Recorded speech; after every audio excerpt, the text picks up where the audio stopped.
ന്യൂയോർക്കിൽ നിന്നുള്ള ഒരു ഇമെയിൽ സന്ദേശം വായിച്ച് അതിന് ഉത്തരം പറയാനായിട്ട് ശ്രമിക്കാം. Dear doctor, when I was 45 years old, my husband said that I was showing symptoms of menopause and sent me to the doctor. Then my doctor treated me for menopausal syndrome. Now, 4 years later, I am okay, but I am afraid that my 51-year-old husband is showing some symptoms. Is there a condition called menopause for men? If so, is there any treatment? ഈ email അയച്ച ആളിൻ്റെ പേര് ഇമെയിലിലില്ല. എങ്കിലും അനേക സ്ത്രീകൾ അവരുടെ പുരുഷന്മാരെ പറ്റി ചോദിക്കാൻ ആഗ്രഹിക്കുകയും എന്നാൽ പലപ്പോഴും ചോദിക്കാതിരിക്കുകയും ചെയ്തിട്ടുള്ള ഒരു ആയതിനാൽ ഇതിന് ഞാൻ ഉത്തരം പറയാൻ ശ്രമിക്കാം. പുരുഷന്മാർക്ക് സ്ത്രീകളെപ്പോലെ മെനോപ്പോസ് ഉണ്ടോ? ഉണ്ടെങ്കിൽ എന്തുപദേശം അവർക്ക് നൽകുന്നു? ഇതാണ് ചോദ്യം. പുരുഷന്മാരുടെ മെനോപ്പോസിനെ പറ്റി പറയുന്നതിന് മുമ്പ് സ്ത്രീകളുടെ മെനോപ്പോസിനെ പറ്റി ഒരു വാക്ക്.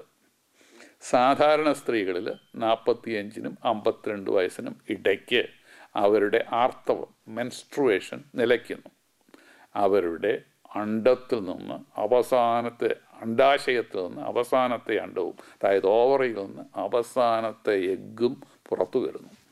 അവരുടെ റീപ്രൊഡക്റ്റീവ് കപ്പാസിറ്റി, അതായത് കുട്ടികൾ ഉണ്ടാകുവാനുള്ള കഴിവ് ഇവിടെ അവസാനിക്കുകയാണ്. അതോടൊപ്പം തന്നെ ഫീമെയിൽ സെക്സ് ഹാർമോൺസ്, പ്രത്യേകിച്ച് ഈസ്ട്രജൻ അവരുടെ ശരീരത്തിൽ വളരെ പെട്ടെന്ന് കുറയുന്നു. പലപ്പോഴും ഇവരിൽ മെനോപോസൽ സിംറ്റംസ് പ്രത്യക്ഷപ്പെടുന്നു. Hot flashes, dryness of the vagina, frequency of urination, ലൈംഗിക ഉത്തേജന കുറവ്, മാനസികമായ ഇറിറ്റബിലിറ്റി, ഡിപ്രഷൻ, ഇവയൊക്കെ ഉള്ള ഈ ചില ലക്ഷണങ്ങൾ ചിലരെങ്കിലും കണ്ടേക്കും. തത്തുല്യമായ ഒരു മെയിൽ മെനോപ്പോസ് പുരുഷന്മാരിൽ ഉണ്ടാകാറുണ്ടോ? മെയിൽ മെനോപ്പോസ് അതിനെപ്പറ്റി ഒരു ബെസ്റ്റ് സെല്ലർ പുസ്തകം തന്നെ ഡയമണ്ട് എന്ന് പറയുന്നൊരു മനുഷ്യൻ, അദ്ദേഹം ഡോക്ടറല്ല, എഴുതി പ്രസിദ്ധീകരിച്ച് മില്യൺസ് ഓഫ് ഡോളേഴ്സ് ഈ അടുത്ത കാലത്ത് സമ്പാദിക്കുകയുണ്ടായി.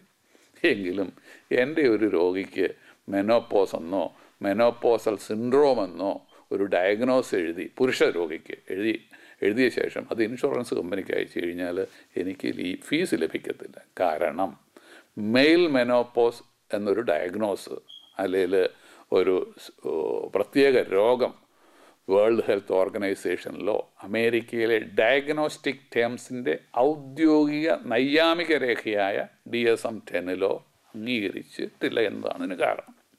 പുരുഷന്മാരിലും പ്രായമാകുമ്പോൾ മെയിൽ സെക്സ് ഹാർമോൺസ് കുറയുന്നുണ്ട്. എങ്കിലും ഇത് വളരെ സാവധാനത്തിൽ നടക്കുന്ന ഒരു പ്രക്രിയയാണ്. സ്ത്രീകളെപ്പോലെ പെട്ടെന്ന് ഹാർമോൺസ് അവർക്ക് കുറയുന്നില്ല. ചിലർ ഇതിനെ മെയിൽ മെനോപ്പോസ് എന്നോ മാനോപ്പോസ് എന്നോ ആൻഡ്രോപ്പോസ് എന്നോ ഒക്കെ വിളിക്കാറുണ്ടെങ്കിലും ഇത് ശാസ്ത്രീയമായി അംഗീകരിക്കപ്പെട്ടുള്ള സംജ്ഞകളല്ല. 30 വയസ്സിന് ശേഷം പുരുഷന്മാരിൽ 1 വർഷം 1% എന്ന നിരക്കിൽ പുരുഷ ഹാർമോൺസ് ടെസ്റ്റോസ്റ്റെറോൺ കുറഞ്ഞുകൊണ്ടിരിക്കും. അതുകൊണ്ട് 90-ാമത്തെ വയസ്സിലും പുരുഷൻ്റെ ശരീരത്തിൽ കുറച്ച് ടെസ്റ്റോസ്റ്റെറോൺ ഉണ്ടെന്ന് ഓർത്തിരിക്കണം. സ്ത്രീകളിലെ പോലെ റിപ്രൊഡക്റ്റീവ് കപ്പാസിറ്റി പുരുഷന്മാരിൽ ഒരു പ്രത്യേക വയസ്സിൽ പെട്ടെന്ന് അവസാനിക്കുന്നില്ല. സ്പേം കൗണ്ട്സ് കുറയുന്നുണ്ട്, സ്പേംസിൻ്റെ മോട്ടിലിറ്റി കുറയുന്നുണ്ട്. ഇവയൊക്കെ വാസ്തവം തന്നെ. എങ്കിലും ഒരു പുരുഷന് ഏത് വയസ്സിലും പിതാവാകാനുള്ള സിദ്ധി കുറച്ചെങ്കിലും അവശേഷിച്ചിരിക്കും. പുരുഷന്മാരിലും പ്രായമായി മെയിൽ ഹാർമോണിൻ്റെ അളവ് കുറയുന്നതിനനുസരിച്ച് ലൈംഗിക ആസക്തിയും ലൈംഗിക ഉദ്ധാരണ ശക്തിയും കുറച്ചൊക്കെ കുറഞ്ഞേക്കും. ചിലരിലെങ്കിലും സ്ത്രീകളെപ്പോലെ ഹോട്ട് ഫ്ലാഷസ് ഉണ്ടാകുന്നത് ഞാൻ കണ്ടിട്ടുണ്ട്. മറ്റു ചിലരിൽ മാനസിക സംഘർഷവും ഡിപ്രഷനും ഒക്കെ ഉണ്ടായെന്ന് വരാം. ടെസ്റ്റോസ്റ്റെറോണിൻ്റെ അളവ് കുറയുന്നതിനനുസരിച്ച് മസിൽ മാസ് കുറയുകയും ശരീരത്തിലെ ഫാറ്റിൻ്റെ കണ്ടൻറ്റ് കൂടുകയും ചെയ്യുന്നു. അതുപോലെ തന്നെ പുരുഷഗ്രന്ഥി ടെസ്റ്റിസിൻ്റെ വലിപ്പവും അല്പം കുറഞ്ഞിരിക്കും. ചിലരിൽ അസ്ഥികളിൽ ഓസ്റ്റിയോപോറോസിസ് ഉണ്ടായി കാൽസ്യം കുറഞ്ഞ് ബോൺ ഒടിയുവാനുള്ള സാധ്യതയും വർദ്ധിക്കുന്നു. എന്നാൽ വളരെ വളരെ സാവധാനത്തിൽ നടക്കുന്ന ഒരു പ്രക്രിയയായതിനാൽ ഇതിന് മിക്കപ്പോഴും ചികിത്സ ആവശ്യമില്ല. ലൈഫ് സ്റ്റൈൽ ചേഞ്ചസ് മാത്രം മതിയാകും. സമീകൃത ആഹാരം, ആവശ്യത്തിന് കായിക വ്യായാമം, വെയ്റ്റ് കൺട്രോൾ ഇവയൊക്കെ ധാരാളം മതിയാകും. സിംറ്റംസ് വളരെ കഠിനമായിരിക്കുകയും രക്തത്തിൽ ടെസ്റ്റോസ്റ്റിറോണിൻ്റെ അളവ് പരിശോധനയിൽ കുറഞ്ഞിരിക്കുന്നു എന്ന് കാണുകയും ചെയ്താൽ ടെസ്റ്റോസ്റ്റിറോൺ നൽകി ചികിത്സിക്കേണ്ടിയും വന്നേക്കാം. ഇതിന് മെയിൽ മെനോപാസ് അല്ല ഈ പറഞ്ഞത്, ഹൈപ്പോഗൊണാഡിസം, ലൈംഗിക ഗ്രന്ഥികളുടെ പ്രവർത്തനക്കുറവാണ് ഇതിന് കാരണം. ടെസ്റ്റോസ്റ്റിറോൺ വളരെ കുറവുള്ള അവസരത്തിൽ ടെസ്റ്റോസ്റ്റിറോൺ എങ്കിലും എല്ലാവർക്കും ടെസ്റ്റോസ്റ്റിറോൺ നൽകിയാൽ അത് പ്രോസ്റ്റേറ്റ് ക്യാൻസറിന് കൂടുതൽ സാധ്യത വർദ്ധിക്കുന്നു എന്നും ഓർത്തിരിക്കണം. മെയിൽ മെനോപോസിൻ്റെ സിംറ്റംസ് തങ്ങൾക്കുണ്ടെന്ന് കരുതുന്ന രോഗികൾ എന്ത് ചെയ്യണം? ആദ്യമായി ചെയ്യേണ്ടത് നിങ്ങളുടെ ഡോക്ടറോട് സത്യസന്ധമായി മനസ്സ് തുറന്ന് ഇക്കാര്യങ്ങൾ സംസാരിക്കുക എന്നതാണ്. പലപ്പോഴും ചികിത്സിച്ച് ഭേദപ്പെടുത്താവുന്ന മറ്റു രോഗം മൂലമായി ഇപ്രകാരം തോന്നുന്നത് ഡയബറ്റീസ്, ആർട്ടീരിയോസ്ക്ലറോസിസ്, തൈറോയിഡ് പ്രോബ്ലം, മാനസിക പ്രശ്നങ്ങൾ ഇവയൊക്കെ പലപ്പോഴും ചികിത്സിക്കേണ്ടതായിട്ട് വന്നേക്കാം. ഇത് ചില മരുന്നുകളുടെ കുഴപ്പം മൂലവുമാകാം. അതുകൊണ്ട് നിങ്ങൾ കഴിക്കുന്ന എല്ലാ മരുന്നുകളും നിങ്ങളുടെ ഡോക്ടർ റിവ്യൂ ചെയ്യണം. ലൈംഗിക ഉദ്ധാരണ ശക്തി കുറയുന്നത് മാത്രമാണ് കാരണമെങ്കിൽ PDE5 ഹിറ്റർ ഗ്രൂപ്പിൽപ്പെട്ട വയഗ്ര പോലെയുള്ള മരുന്നുകൾ സഹായിക്കുകയും ചെയ്ത്. ഇതല്ല ടെസ്റ്റോസ്റ്റിറോൺ ആണ് കുറയുന്നതെങ്കിൽ അതും നൽകേണ്ടി വരാം. എങ്കിലും സാധാരണ മിക്ക പുരുഷന്മാരിലും ഏത് പ്രായത്തിലും ആവശ്യത്തിനുള്ള മെയിൽ സെക്സ് ഹാർമോൺ ഉണ്ട്. സ്ത്രീകളിൽ നിന്ന് വ്യത്യസ്തമായി ഏത് പ്രായത്തിലും പിതാവാകാനുള്ള കഴിവ് കുറഞ്ഞ തോതിലെങ്കിലും പുരുഷന്മാർക്കുണ്ട് എന്ന് ഓർത്തിരിക്കണം. മുത്തച്ഛന്മാരാകാനുള്ള പ്രായത്തിൽ അച്ഛന്മാരായിട്ടുള്ള പലരെയും എൻ്റെ ശ്രോതാക്കളിൽ പലർക്കും അറിയാമായിരിക്കുമല്ലോ. പ്രസിദ്ധ TV ആങ്കർമാനായ ലാരി കിങ്ങിന് 68-ാമത്തെ വയസ്സിലാണ് കുറച്ച് നാൾ മുമ്പ് കുട്ടി ജനിച്ചത്. ലോകമെമ്പാടും കേരളത്തിലും തൻ്റെ മാധ്യമ സാമ്രാജ്യം വർദ്ധിപ്പിച്ചുകൊണ്ടിരിക്കുന്ന റൂപ്പോർട്ട് മർഡോക്കിന് ഈ അടുത്ത കാലത്ത് 73-ാമത്തെ വയസ്സിൽ ഒരു ആൺകുട്ടി ജനിച്ചു. ചാർലി ചാപ്ലിൻ 74-ാമത്തെ വയസ്സിലാണ് പിതാവാണ്.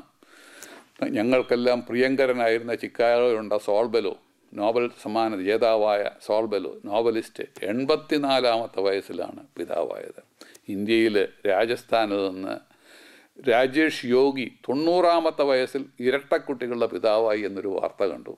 40 വർഷങ്ങൾക്ക് മുമ്പ് ഇംഗ്ലണ്ടിൽ പഠിക്കുമ്പോൾ ലണ്ടനിലെ വെസ്റ്റ്മിനിസ്റ്റർ ആബി ഇടയ്ക്കിടയ്ക്ക് പോയി ഞാൻ സന്ദർശിക്കുമായിരുന്നു.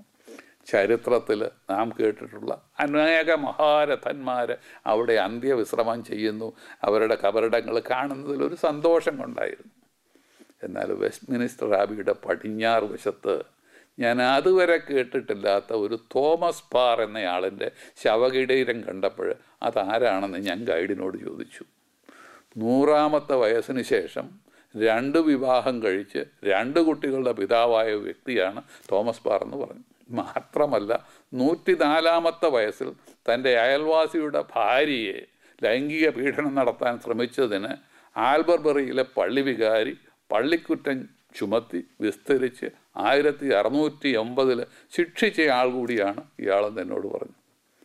8 ഭാര്യമാരുണ്ടായിരുന്ന ഹെൻറി VIII രാജാവിൻ്റെ പിൻഗാമികളെല്ലാം അന്ത്യശയനം കൊള്ളുന്ന ആ ശ്മശാനത്തിൽ തോമസ് മൂറിനെയും അടക്കാൻ തീരുമാനിച്ചത് വളരെ യുക്തമാണെന്ന് അന്ന് എനിക്ക് മനസ്സിൽ തോന്നി. എങ്കിലും ഈ തോമസ് പാർ വികാരിയോട് പറഞ്ഞത് മുഴുവൻ സത്യമായിരുന്നു എന്നുള്ള സംശയം എൻ്റെ മനസ്സിൽ എപ്പോഴും ഉണ്ടായിരുന്നു.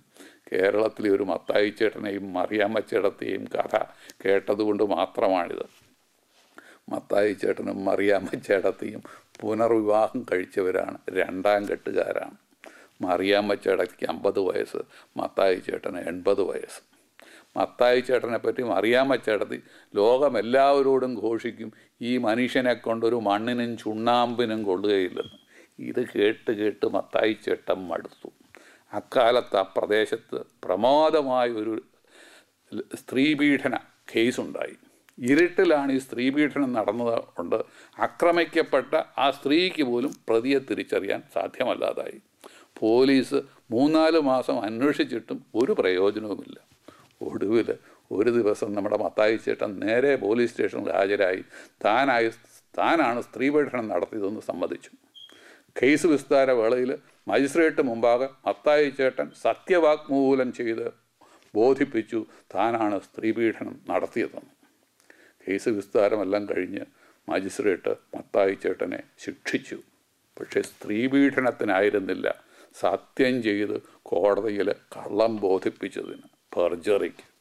മത്തായി ചേട്ടൻ പോലീസിനോടും കോടതിയോടും കള്ളം പറഞ്ഞത് മറിയാമ്മച്ചേട്ടത്തിയോട് പകരം വീട്ടാനായിരുന്നു, തന്നെ എന്തിനെങ്കിലും കൊള്ളാമെന്ന് ഒന്ന് തെളിയിക്കാൻ വേണ്ടി. ഇത് ചിക്കാഗോയിൽ നിന്ന് ഡോക്ടർ വൈ പി തോമസ്. വരുന്ന ആഴ്ച ഇതേ സമയം വീണ്ടും കാണാം.